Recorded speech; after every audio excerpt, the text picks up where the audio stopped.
میں بچوں سے کہتا ہوں وقت کو غنیمت جانو میرے عزیز بچوں، جو اللہ نے تمہیں ماں باپ کی دولت سے نوازا ہے یہ دوبارہ نہیں ملتے۔ ایک بار ان کا جنازہ نکل جاتا ہے تو دنیا میں اندھیرا چھا جاتا ہے، پھر دوبارہ باپ کی جیسی کوئی چھت بھی نہیں ملتی اور ماں کی جیسا کوئی سایہ بھی نہیں ملتا۔ یہ یاد رکھنا ہمیشہ۔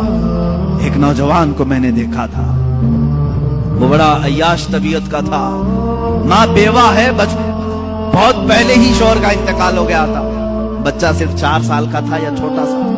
جب سے وہ گھروں کے کام کر کر کے اپنے بچے کو پالتی تھی، جوان ہوا تو اوباشوں کی صحبت میں لگ گیا، بدماشوں کی صحبت میں آ گیا۔ ماں کو اب اس سے بڑا دھچکا اور کیا لگے۔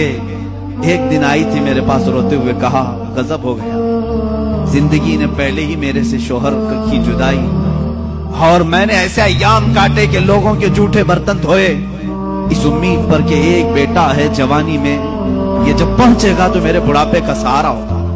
لیکن مفتی صاحب ایسا ہو گیا کہ میرا بیٹا بدماشوں کی صحبت میں چلا گیا، اب میرا وہ آخری سہارا بھی ختم ہے، میں کس کے پاس جاؤں۔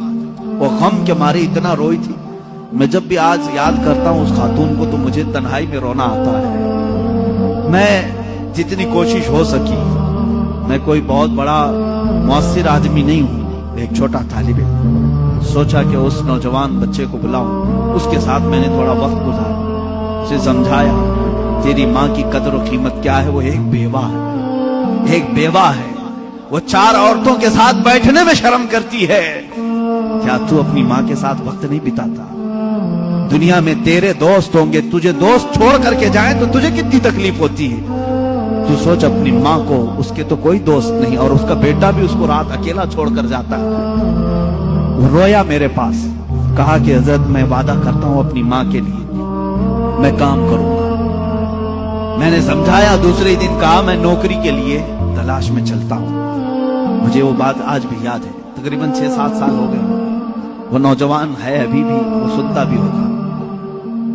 اس نے کہا اماں سے میں کہتا ہوں میں نوکری کرتا ہوں۔ ماں اس دن بڑی خوش ہوئی، کہا حضرت آپ نے میرے بچے کو سیدھے راستے پر لانے میں بڑی میری مدد کی ہے، بس زندگی کی ایک ہی خواہش رہ گئی ہے کہ میں اپنے بیٹے کی کمائی کھا لوں، میرا بیٹا کما کر کے لایا ہو میں وہ کھا لوں۔ زندگی پر لوگوں کے جھوٹے برتن دھو دھو کر کے بچے کو پالا ہے، ایک بار میرا بیٹا کھلائے مجھے۔ وہ اس آس میں رہی، وہ بنگلور یا کہیں کسی علاقے میں نوکری پر گیا، مہینہ گزرا تھا، تنخواہ آئی اس نے کہا تنخواہ سنبھال کر، پہلی تنخواہ میں اپنی ماں کو لے کے جاتا ہوں۔ وہ پورا اپنی تنخواہ اپنی سیلری لے کر کے گاؤں پہنچا تھا، اسے پتا ہی نہیں تھا اس کے گھر کے پاس بھیڑ جمع ہوئی تھی۔ جب اس نے دیکھا تو لوگوں نے کہا کہ تیری ماں کا رات میں انتقال ہو چکا۔ اس نے وہ پیسوں کا لفافہ اپنی ماں کے قدموں میں رکھا، آج تک جب کبھی وہ ملتا ہے تو پھوٹ کر روتا ہے، کہتا ہے میری ماں اسی آس میں دنیا سے چلی گئی کہ بیٹے کی ایک کمائی کھا لوں، لیکن مجھ سے زیادہ بدنصیب کون ہے اس دنیا میں جو ماں کے کمائے ہوئے جھوٹے برتن کو دھوئے ہوئے کمائی تو کھا لیا، اپنے ہاتھوں کا ایک لقمہ میں اپنی بیوہ ماں کو کھلا نہیں سکا۔ اے نوجوانوں، کیا اسی کا نام زندگی ہے؟ کیا اسی کا نام ایمان ہے؟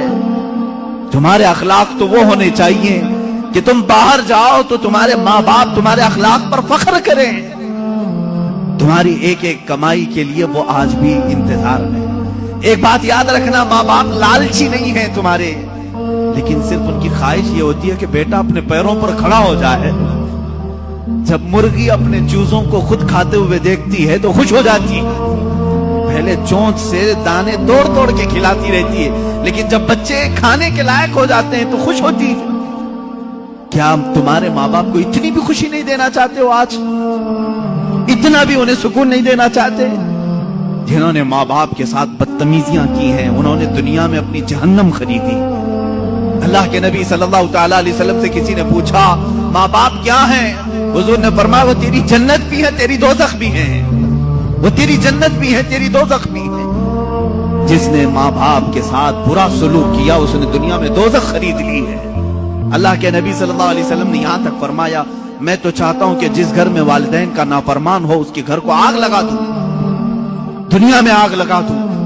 یہ بات یہاں سے نکلی تھی کہ تم امت مصطفیٰ ہو، میرے اخلاق، میرے آقا کے اخلاق تو یہ تھے، عام خاتون جو دنیا کی ہے، مدینے کی گلیوں میں بوڑھی عورت ہے، پھٹے کپڑے ہیں، الجھے بال ہیں، اس کی بات سننے کے لیے پورے کائنات کا آقا کھڑا ہو سکتا ہے، تو ہے میرے عزیز تم اپنی ماں کے لیے تھوڑا سا وقت نہیں نکال سکتے؟